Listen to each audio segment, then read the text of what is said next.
Okay. Okay.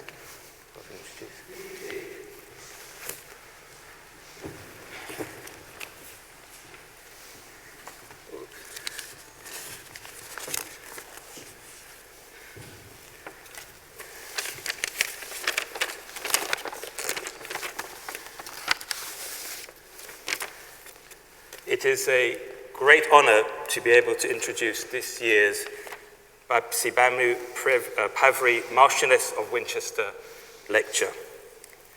The lectureship was established in 1995 and is given every year in one of 6 rotating areas: international relations, history, philosophy, religions of the world, theology, and law. These are all fields which were close to the benefactor's unusually wide interests and experiences. Bapsi Pavri was born in Bombay in 1902 as the daughter of the Parsi Zoroastrian head priest. In her 20s, she received an MA from Columbia University and traveled extensively. She records meetings with King George and Queen Mary, the monarchs of Belgium, Greece, Iran, Afghanistan, and Egypt, as well as with Hitler, Mussolini, and Pope Pius XI. She also attended the Paris Peace Conference, reportedly sitting next to Ho Chi Minh, and in the 1960s, she persuaded the Shah of Iran to allow the maintenance of ancient Zoroastrian sites of worship in Iran. Her private life was equally colorful. In 1952, she married the 16th Marquis of Winchester to become, or so she claimed, the only Indian marchioness in history. He was 90 years old at the time, she was 50, but he left her after only a few weeks of marriage to return to his former fiancée, Eve Fleming, the mother, of course, of Ian Fleming, the James Bond author. Now, we know all of this because the Marchioness sued unsuccessfully Mrs. Fleming for having enticed her husband away. Mrs. Fleming apparently lived happily with the Marquis for the next 10 years, but then refused to marry him because he had done so, because to have done so would have lost her the allowance left in her previous husband's will. The Marchioness, despite keeping Winchester in her title until she died almost 50 years later, perhaps not surprisingly, did not stay long in the city, although she did remember it in her will, along with the lectureship, which we are celebrating this evening. Our speaker tonight has also had a remarkable career, though possibly in a slightly more conventional manner. He also requires much less introduction for this evening's audience, since he is one of the best-known scholars worldwide in the field of international relations. Michael Barnett is Professor of International Affairs and Political Science at the George Washington University. His research interests span the Middle East, humanitarianism, global governance, and global ethics, so there are clear overlaps with the interests of the Marchioness. He took his BA from the University of Illinois and his PhD from the University of Minnesota. His many books include Eyewitness to a Genocide, The United Nations in Rwanda, Dialogues in Arab Politics, and Empire of Humanity, A History of Humanitarianism.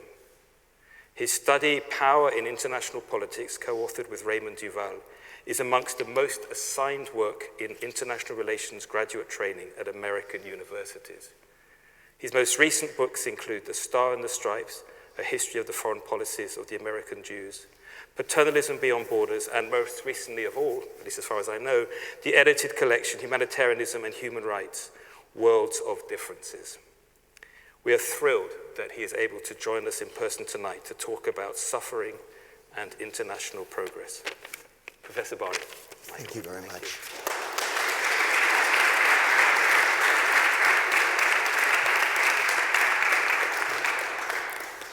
This is quite an honor. Thank you very much for that very warm introduction, and it is a privilege for me to be here to celebrate the 2021 Winchester Lecture made possible by the Marchioness of Winchester. That was going to be the most difficult part, I thought, of the talk was actually, and I will say I've rehearsed Babsi Banu to make sure that I actually said it correctly, and I think I did, but we'll see. I want to thank Pro Vice Chancellor Roger Goodman for his warm introduction. A very special thanks to Dorian Singh for her impeccable coordination and communication that's made all this possible. And especially Richard Kaplan for making this happen.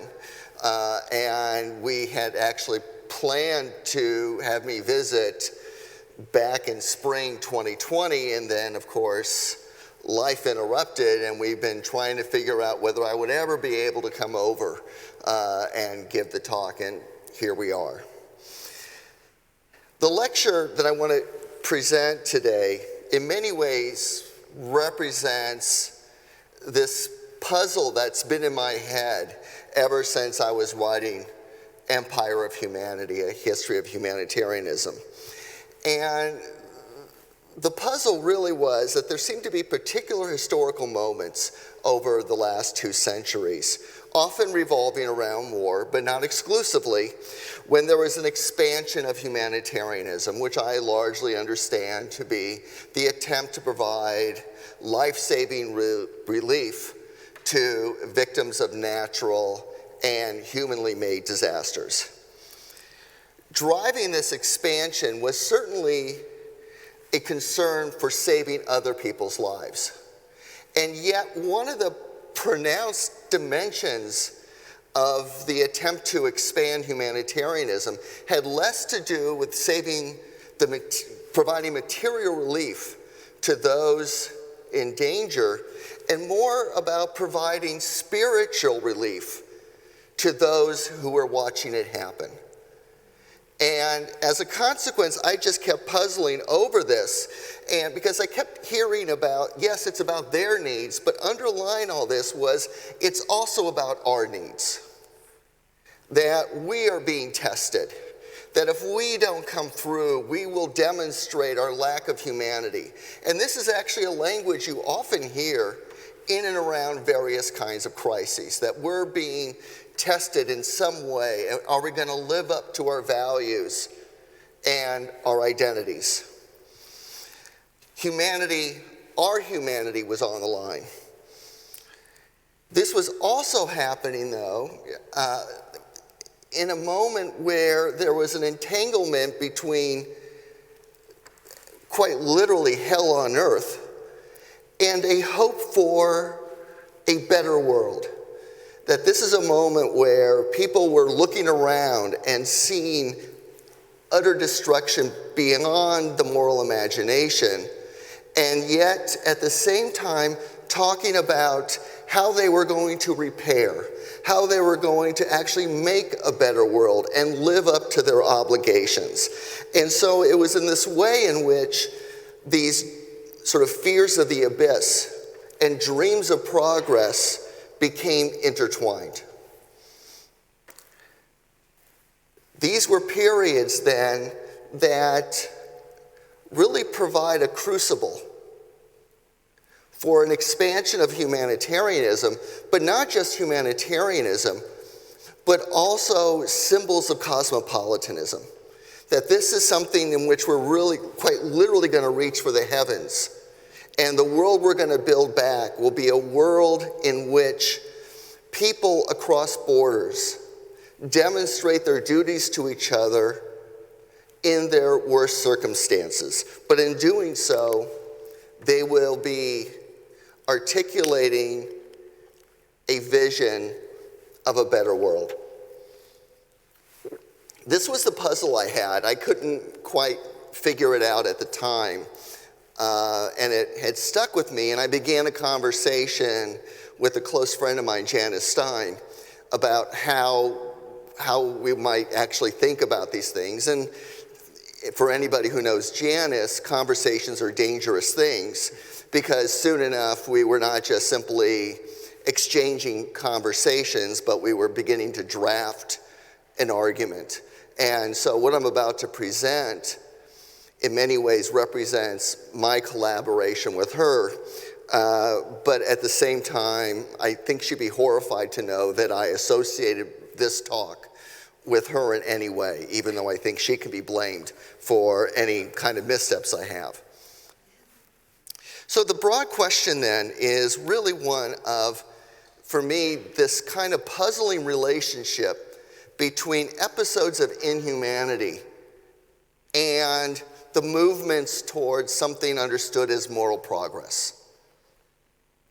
And what I've worked out, just to give you, a sense of the roadmap going forward, is that I think that these are sort of the steps that I see as I try to figure out the mechanisms between this realization of humanity and the production or the moral imagination of a new humanity. And briefly, just so you know where I'm going, it's that it begins in many ways with a context, a historical context of the West. And I'm going to create this sort of boundary in terms of what I'm talking about. A sense of the West in which progress is one of its core beliefs. In fact, it's a faith that the West represents and is moving towards something called progress. At the same time, though, there are various events that represent a shock to the moral system. In much of my readings to try to understand this, I've spent a fair bit of time looking at the sort of reaction of Great Britain after World War I, which is a moment, as you know far better than me, in which it comes right after a period in which there was actually incredible confidence in the future. And then there was the war, trench warfare, poison gas, in which people then begin to wonder about the inhumanity that lurks within. And the question then becomes, here in Great Britain, but also in others that are participating in the Great War, and in other events like World War II and others I can talk about, is how do we explain this gap between our sense of progress, that we are becoming better people, that we are actually moving towards a full humanity, and the ongoing presence of evil? How do we understand this?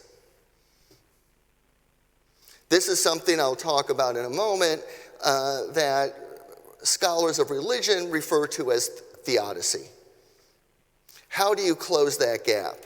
And the way the gap that I think, and I'm going to be very speculative at various moments here, is that we answer the humanity with humanity. And humanity becomes internationalized. It becomes, to follow Kant, an internationalism with a cosmopolitan purpose. And now I want to begin to fill in that sketch, and this is basically the outline of how I'm going to proceed. I want to first talk about the West, that background, and a central feature or position of faith, which is progress, and then talk a little bit about suffering and how suffering fits into everything that I've talked about, but suffering then juxtaposed against the belief that the world is getting better. This will then lead to the next section, in which I want to describe what I call moral repair, and how it is that the West tries to recover its sense of self. And then I want to end with a provocation, which is that while the argument in many ways suggests a teleology, that the world is getting better, but it's got to go through hell to get there, I want to suggest maybe not. Maybe we are at the end of progress. And if we are, maybe we're at the end of the West. So that's how I want to proceed. Let's start then by briefly talking about the West. And I have to say, when I've talked to people about it and given previous sketches of this argument, one of the biggest pushbacks I've gotten is about the category of the West. You shouldn't talk about the West. There's no such thing as the West. We don't know what the West's boundaries are. It's blurry, it's hazy. It seems to be almost like a Cheshire cat, where you're never really sure what it is or how it operates or what it's about. But I want to suggest, though, and even though, my temptation is to do what other critical theorists might do at this moment, which is to put up my fingers and put the West in scare quotes to let you know that this is something that is a vague social construction with which I have sort of, if you will, ethical discomfort. I want to say that the West is very much a character in this volume, in this research, but that the West is something that has been in creation. It's been in creation not only through internal developments, but as important as we know with any kind of identity, it's also developed relationally. And the category of the West really begins to develop in the 19th century and a little bit before. And it comes as a consequence of Western expansion. And the category of the West, the category of self, is one that is often defined then against those that are seen as outside the West, the other,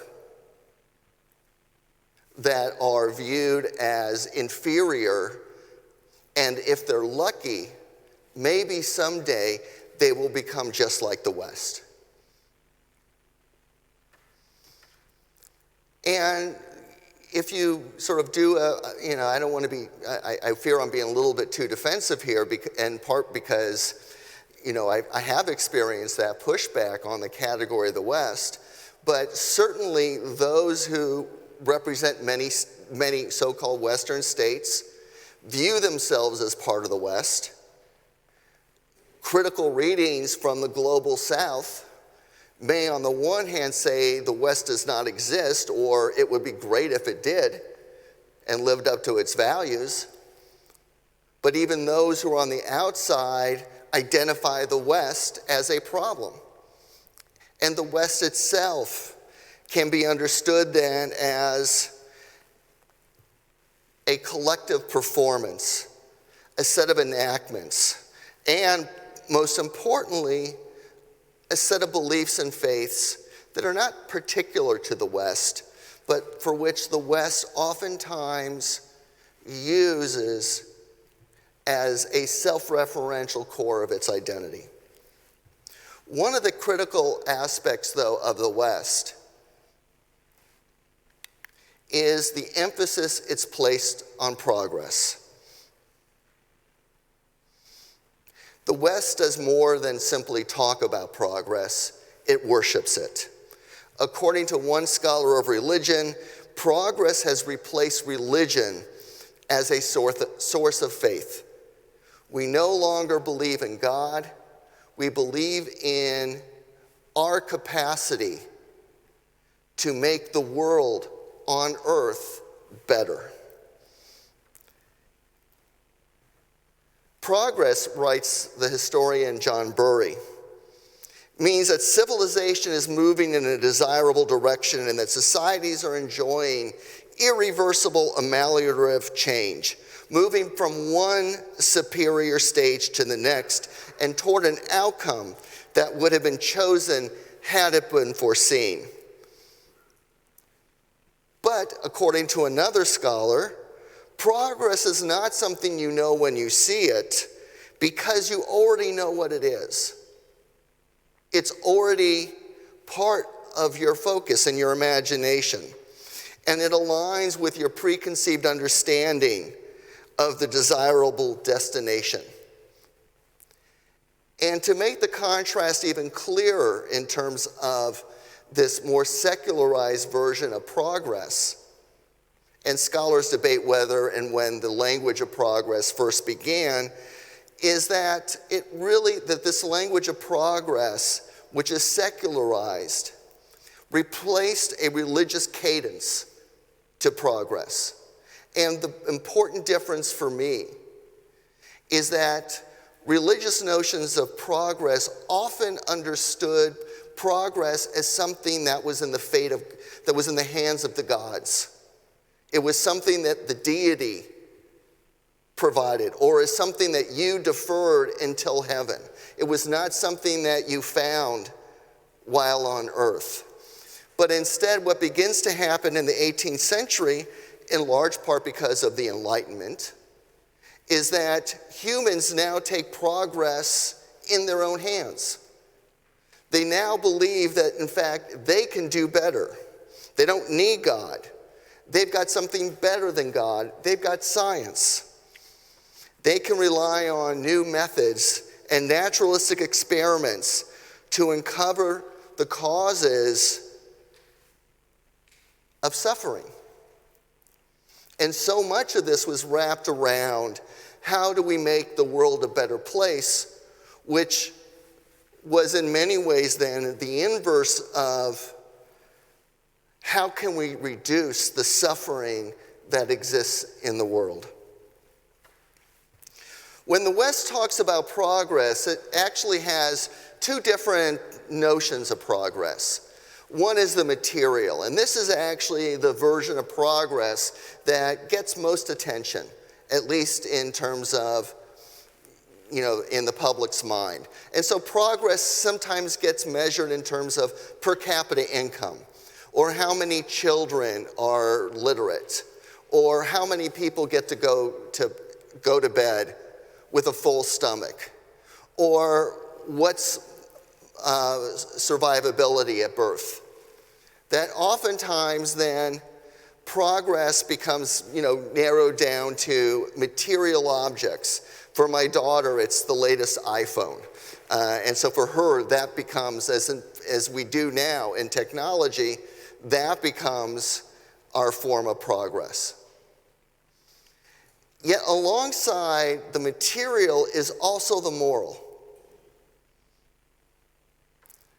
And the moral side of progress suggests that it is about the quality of relations that we have with each other. That this is not just simply, am I better off today than I was yesterday? But it rather is, what's the nature of my relationship with others that are part of the community or those outside the community? This too went through a major change under the Enlightenment. Previously, and this gets encapsulated with this language of humanity. Humanity again emerges in the 18th century as a concept, as a discourse, as a set of practices. And it can be identified in a number of ways as it translates into the quality of relations. But part of it is the idea that individuals deserve respect, differences should be tolerated, that we have obligations to others, duties to others. And one of the signature measures of humanity often becomes then bound up with the idea of compassion. This is something that historians of the 18th century and the 19th century have spent a lot of time thinking about. This is a moment where sympathy and empathy become increasingly not only discussed and practiced, but also becomes the measure of those around them. Hannah Arendt, in one of her her discussion of revolution, notes this change by saying, whereas once the spectacle of misery could not move men to pity, In the 18th century, this age-old indifference began to disappear when, in the words of Rousseau, an innate repugnance at seeing a fellow creature suffer had become common in certain strata of European society. In fact, she identified that this compassion was becoming so pronounced that it could become a problem, as she referred to a passion for compassion, and not particularly in positive terms. And so one of the things that really defines this moment for understanding progress then, in terms of the way I want to think about progress within the West, is the emergence of humanity and the idea of compassion. Compassion to suffering strangers.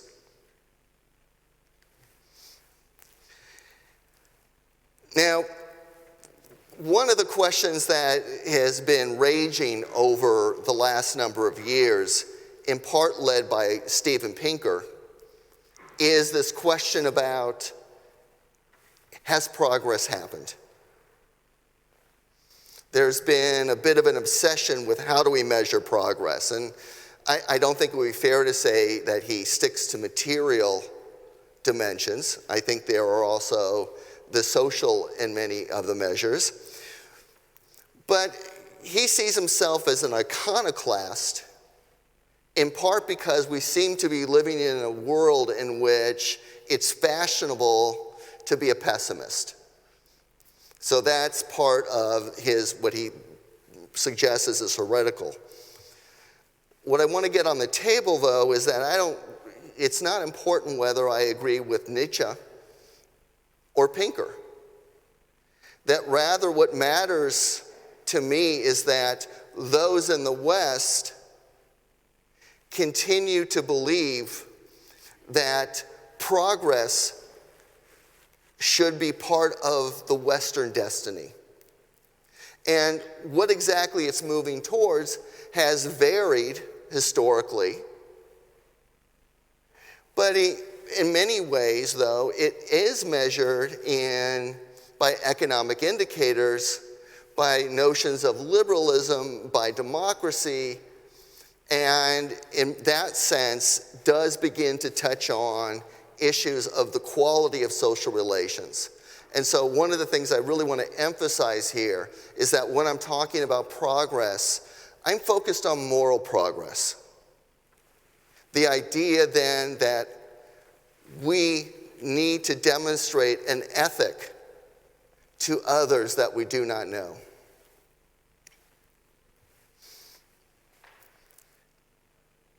So that's pretty much what I want to say at the moment about progress. This is juxtaposed to suffering. And there's a variety of literatures in the social sciences that will argue that one of the drivers of progress, one of the reasons why we want to control nature, is actually to reduce human suffering, to reduce malnutrition, to improve food production. All of this is designed to actually make life better on Earth.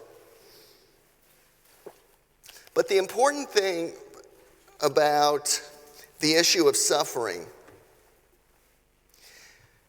is that suffering is not an objective fact.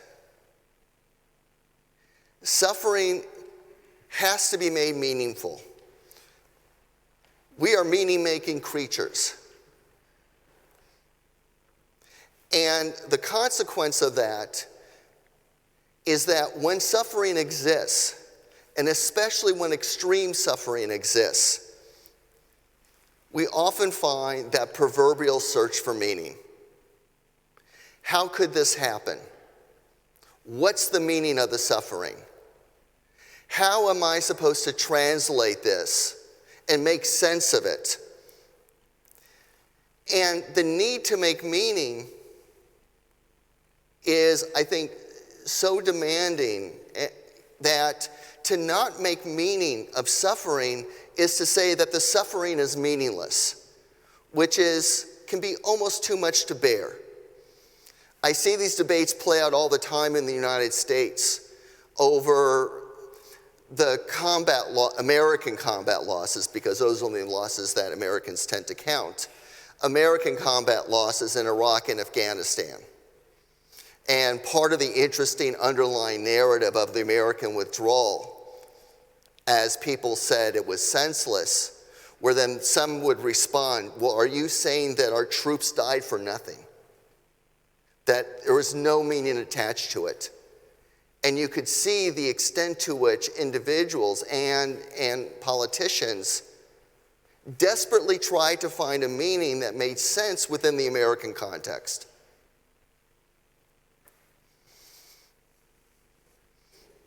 Even referring to things like, well, they died for freedom, which for many people was something of a stretch. But there is that desperate search for meaning, especially in times of extraordinary suffering. And one of the interesting dimensions of suffering, though, and our response to suffering and meaning making is the way that suffering is able to dissolve boundaries between ourselves and strangers and others. And there are a lot of interesting psychological and anthropological arguments around this and why it is that suffering has this is a kind of dissolvent between individuals.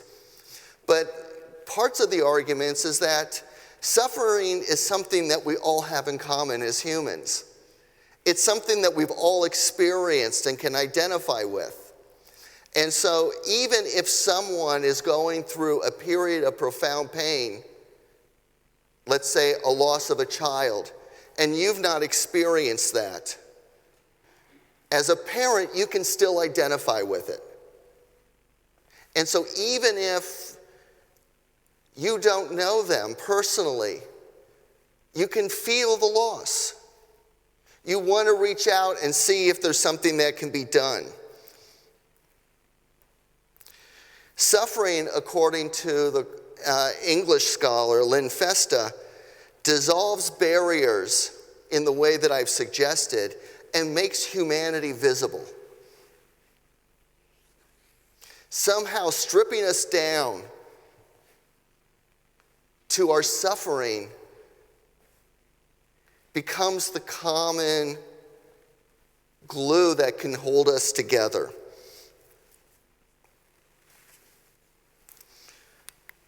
And so a lot of the work that I've done and that I've read over the years suggests that in many ways it's suffering and our ability to identify with the suffering of others that helps to explain so much of, for instance, humanitarianism that I've studied over the years. And as anybody who's ever gotten a solicitation,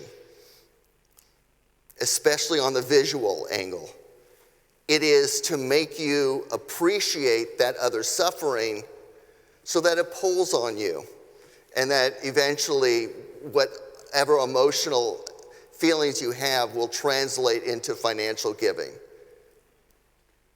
But those are the connections that are supposed to be made during these moments of profound suffering. I have my own reservations about a suffering that is responsible for producing humanity, but nevertheless, that's a big part of what I've seen. I should say then that our ability to identify with someone else's suffering is also an expression of our own humanity. To demonstrate our own humanity requires us to show compassion for others. Conversely, there is no better way to demonstrate your inhumanity than to demonstrate indifference or even worse, cruelty. Again, to draw on my own observations during the Trump years, was that a constant line of critique of Trump was that he has no humanity. There's no compassion. And in fact, he's a bit of a sadist. He seems to enjoy the pain of others. And so part of, that was the juxtaposition a bit when Biden was running against Trump, which was that he could show compassion. He could do something that was quasi-Obama-esque. And that was more representative of the hopeful character of American society. So I'm interested then in the relationship between suffering and humanity. And one of the struggles that I've had is that not all social situations of suffering reach us emotionally in the same way. That there's an infinite amount of suffering in the world, but we only seem to care about some of it, and only some of it seems to really resonate and cause an emotional or even cognitive connection. And so part of the question I've had as I'm thinking about these moments in which suffering is turned into moral progress is that, what are these moments? And the reason why it's so important is because I think that these are moments that can be understood in a way that they're sacrilege. That these are moments in which it's not just suffering, but it's sinning. There's something about the nature of the violence or the pain that's being inflicted that is a shock to the moral conscience. And it's a shock to, if you will, the West's moral conscience of itself.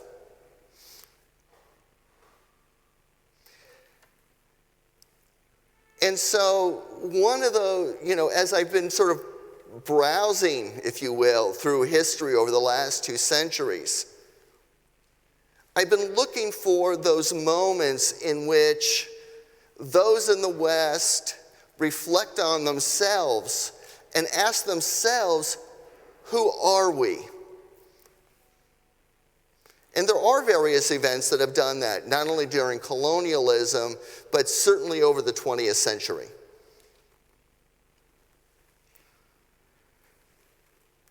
What happens at these moments? Well, they can be an indictment of the moral community. This is the way sociologists often will talk about it, that the moral community begins to doubt itself.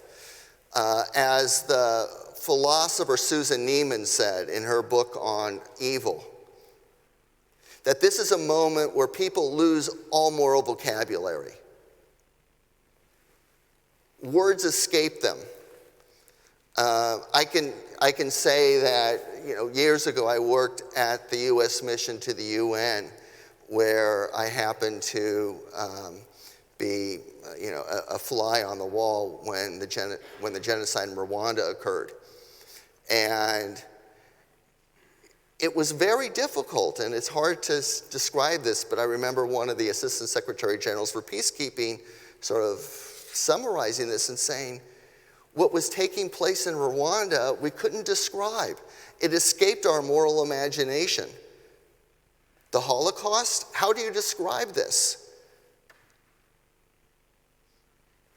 As Adorno said, to even try is a sin. And so part of it then is what happens to our moral vocabulary at this point? And others who've studied these moments of cruelty or violence talk about things like emotional shutdown or anger or denial or trauma. That societies begin to look in all directions for answers and for hope. And so one of the things I really want to understand then is whose suffering matters. This is a picture of Yemen. I don't think anybody really, at least again speaking for an American audience, despite U.S.'s complicity, there's very little concern about what's taking place in Yemen. But America isn't the only one. For those who've studied the British imperialism in the 19th century and the famines that took place in South Asia, there was extraordinary, the death toll was really quite astronomical. And through many of the waves, there was very little concern by the British public until very much later on. There were some isolated debates about the ethics of the firebombing of Dresden and Tokyo at the time, but they pretty much disappeared after the war. The Holocaust did not become the Holocaust until the 1970s. It was just simply another event that took place in World War II. And the United States has exhibited little need to reflect on itself in response to its own handiwork in the genocides in Indonesia in the 1960s, and Bangladesh in 1971, or Cambodia in the 1970s. And so my point is that our attention to suffering is very selective. And the moments in which we begin to think about how am I involved in this are even more selective. It's something that is very rare. So when might it happen? And this is drawing from a lot of the work that's been done on compassion, not only the work of Martha Nussbaum, but many others who've been deeply involved in the study of victimhood, victimology, whichever term you care to use. But whose suffering matters is varied historically, but seems to revolve around three central factors, but there are others as well. One is that in order for us to feel concern for the other, we have to see them as human. That's something that is clearly varied historically. Or the question becomes, where are they on this scale of humanity? Are they subhuman? Are they parasites? Do they even have the capacity for pain, which was one theory among many of those who continue to defend slavery, that Africans didn't even really understand pain in the same way that Caucasians and Europeans did. So in order to feel compassion, you have to identify them as human. The second is that it matters whether we see those who are suffering as deserving or undeserving. Our sympathies tend to go out for those who we believe are innocent, have done nothing to deserve the fate that they're experiencing. And if we think that somehow the individual did something to cause their current situation, then we tend to actually look away. And then finally, there has to be a pre-existing attachment and identification. That on the one hand, we hope that humanity will expand our concern for distant strangers, yet the ability for us to really empathize and to take on board their pain and to wonder about the extent to which we're complicit in it depends on a pre-existing identification.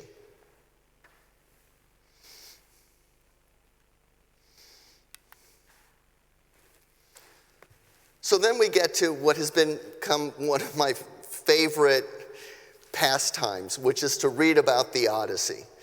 And I sort of first became aware of the concept and the way it is that social scientists and anthropologists have twisted it around back in the 1990s.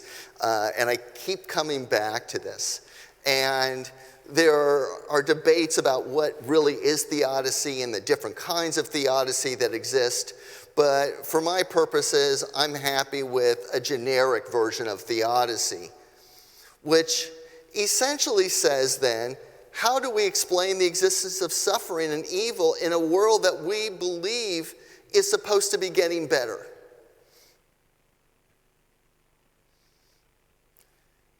Weber, who is credited with helping to popularize the term, especially in his studies of religion, argued that the more the development of religious ideas tends toward the conception of a transcendental unitary God who is universal, the more there arises the problem of how the extraordinary power of such a God can be reconciled with the imperfection of the world. We have to make sense of this, and especially at these moments that strike us as evil.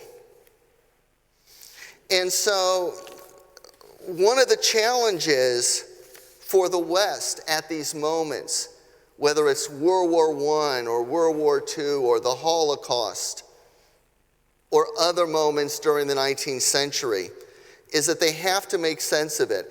And there have been an interesting set of debates that have taken place over the centuries.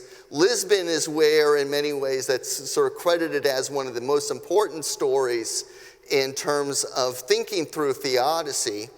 It's 1755, the Portuguese Empire is sort of at its height, and then it gets literally destroyed by a biblical gush. First, there comes an earthquake, destroys much of the city. Those who are survivors run to the ocean where they believe they're going to find sanctuary. And then the tsunami comes. And then in the aftermath, there are the great fires. And one of the interesting, for those who are interested in these debates, one of the interesting conversations then are disputes between religious and secular actors, where the Catholic Church says we must have done something to have sinned. We need to become more devout. And then others say, no, things will get better. And of course, Voltaire pokes fun at all this by saying, you think it's the best of all possible worlds. But we have to make sense of it. So to summarize a bit of what I've said is that we have to find a way to make evil meaningful. We have to somehow confront it. And more importantly then, we need to find a way to overcome it. And so those moments in which the West has felt that it has in some ways been complicit or been the author of evil, it's found itself hurtling towards an abyss, believing that it's moving backward quickly. It creates a crisis of faith. There are moments which I can happy to go into a length. It becomes then, how do we atone? And then finally, there are acts that are designed to repair the world, moral repair. Now let me get to then how all of this then begins to translate into sort of international history.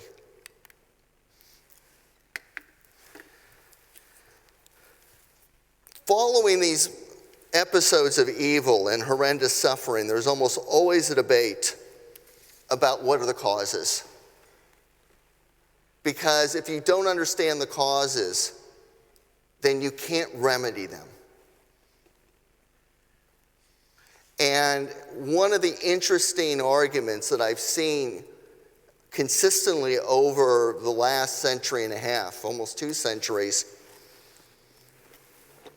that is part of the Western narrative, is that cruelty and suffering often comes from xenophobia, from chauvinism, from particular perverse forms of nationalism. That these become, and nationalism becomes the vehicle, the vessel for such sentiments. And in this conversation, there's oftentimes, though, distinctions that are made between a good nationalism and the bad nationalism. The bad nationalism, to follow Michael Ignatieff and others, is an ethnic nationalism. Or in the vernacular that's often used today, it is a illiberal nationalism. And what is attempting to be captured then is that this is a nationalism that is in many ways, as Ignatieff argues, in which national identity is inherited. And so it creates difference.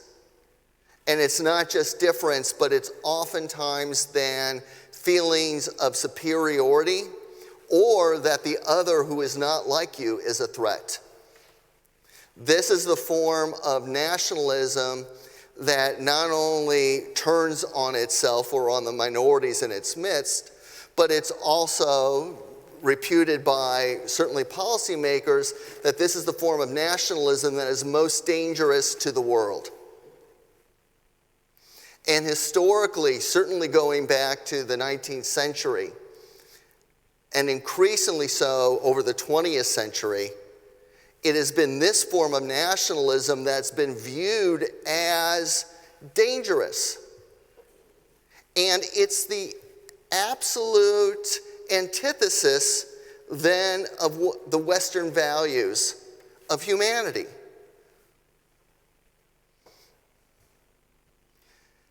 And so policymakers oftentimes at these moments look at the debris behind them and identify this form of nationalism as a problem. They oftentimes identify themselves at the same time as expressing a civic nationalism, a nationalism that's not inherited, but in which one can actually become a member of the community, even if one wasn't born there. This is a nationalism of tolerance.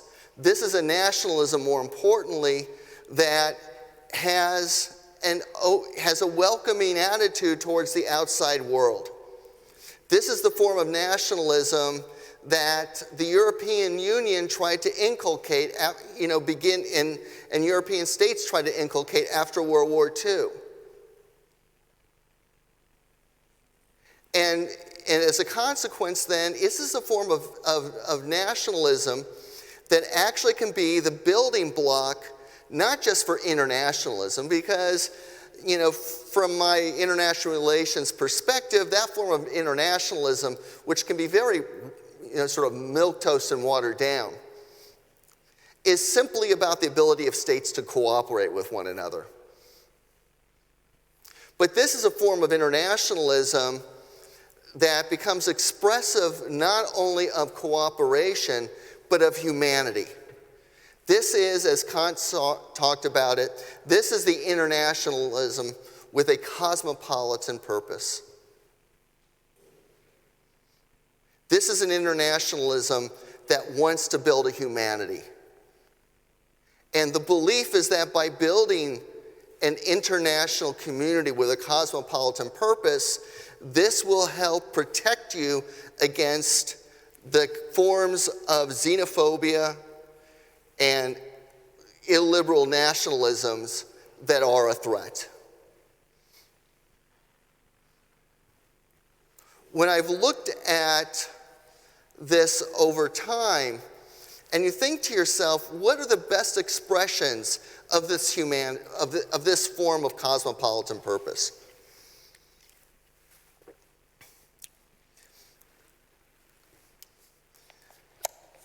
It is one, humanitarianism. That the belief is that humanitarianism symbolizes progress, demonstrates the best that we have to give. And I would include, seeing Professor Betts here, I would also include then within this category refugees, the extent to which we are willing to welcome the stranger into our homes. And consequentially the reverse, and you can hear this again in the United States over refugee debates, in which closed doors represent closed hearts. There's also human rights, and not just simply domestic rights, but the beginning of international human rights. And it shares the root of humanity with humanitarianism. And international justice, which is probably the most recent of these developments. And the idea is that international justice is itself an expression of humanity and progress, because the idea of impunity and the lack of accountability itself rubs raw against the idea that those who violate the basic moral and legal standards that we have need to be held to account. And any hope for justice, certainly going forward, means that we must hold accountable those who violated our moral codes in the past.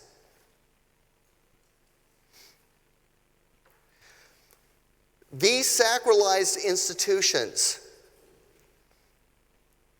and here I'm going to be fairly critical. These sacralized institutions may not have done much for those in need. I don't know. Yes, but remember what I first said about humanitarianism in my own work, is that much of what we're seeing is not about the needs of others, but it's about our own needs. I don't know whether the Genocide Convention has done anything to prevent genocide. There's this famous moment in Gurovich's book on Rwanda where he's sitting next to a soldier in a bar, and they begin talking, and the soldier says, "You know what the Genocide Convention's worth? Wrapping up a cheese sandwich. That's about it." Has the Genocide Convention stopped suffering of that scale? Probably not. Responsibility to protect?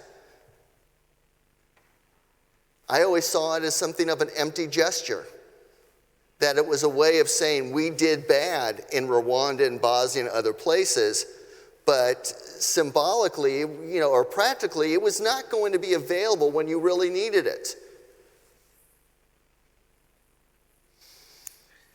There's this great story, I don't know if it's true or not, but it's a great story, that human rights would not have made it into the UN Charter except that there were these activists who were there, who had a private meeting with the Secretary of State, who said to not have human rights in the Charter would be an abomination.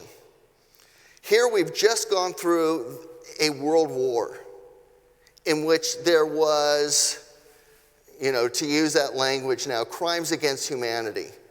And to have a UN Charter that's just about great power management and without any kind of purpose, would he simply eviscerate the New World Order? We need this there. People need this. And so my suggestion then is that these are sacralized symbols that have been more important for filling the West's spiritual needs in many ways than they have in terms of their practical impact. And it's not to say there hasn't been a practical impact, because obviously there has. But rather, I'm wondering about their origins. Now, to conclude, when I was asked what kind of, if there was a visual I wanted to be circulated along with the advertisement of the talk, I said, I think the Tower of Babel would be good. And I think it captures in many ways what I'm trying to communicate. Because the West keeps building and building and building, higher and higher and higher, attempting to reach the heavens. But it will collapse. There are limits. And I'm wondering, and here I'm speculating, that we are there today.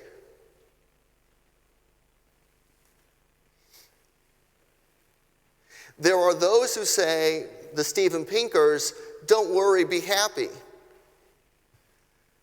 Unfortunately, I talk to my students and they don't seem very happy.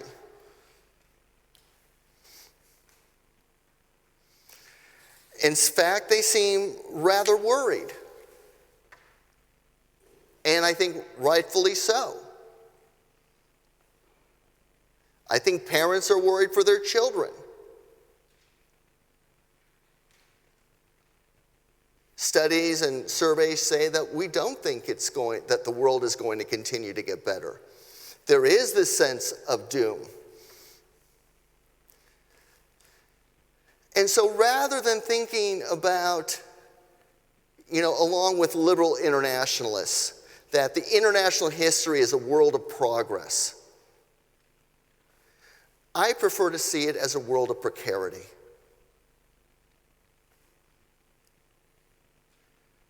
That this mixture of precarity and progress that's baked into the tower can only maintain its foundations for so long.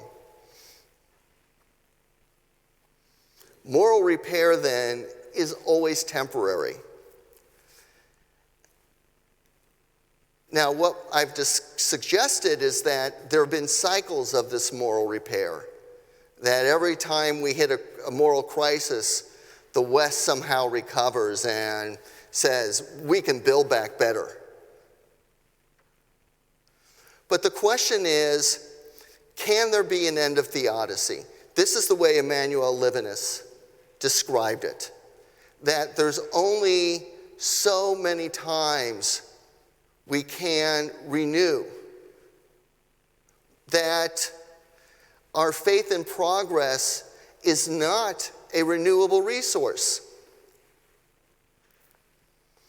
And so one of the, this is where your own frame of mind, sort of tells you what you think you see.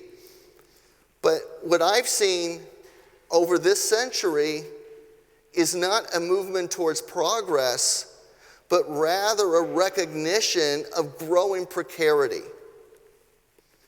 That what we've had is 9/11, globalization, a financial collapse, the disfiguring of democracy, the rise of nationalism, a pandemic, climate change. And we haven't really seen any answers to any of them. And so my question is then, to what extent has this shaken the Western belief in progress? And if so, what does that mean for the future of the West? Thank you for your attention, and I'm happy to, and I look forward to your comments and questions and provocations.